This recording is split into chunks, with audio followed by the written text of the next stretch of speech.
สิบสานาสาส่วนอันนี้แหละ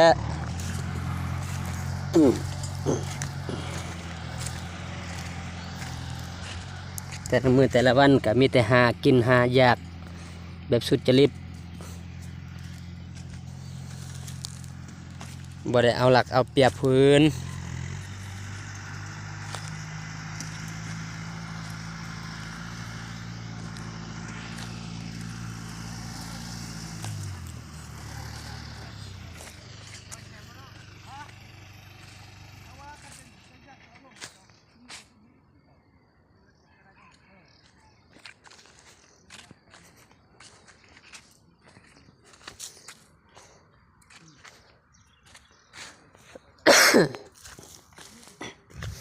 บ่มีรถลูกคือเขาหรอก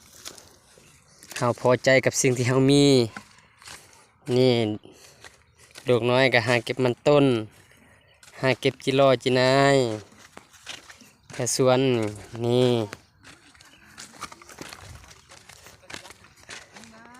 นี่คืออาชีพมันคงของพวกเขา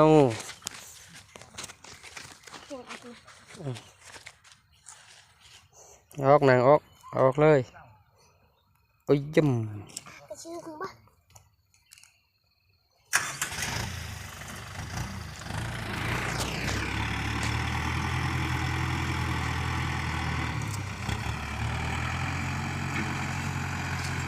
พอของขน้อยเนาะอาชีพ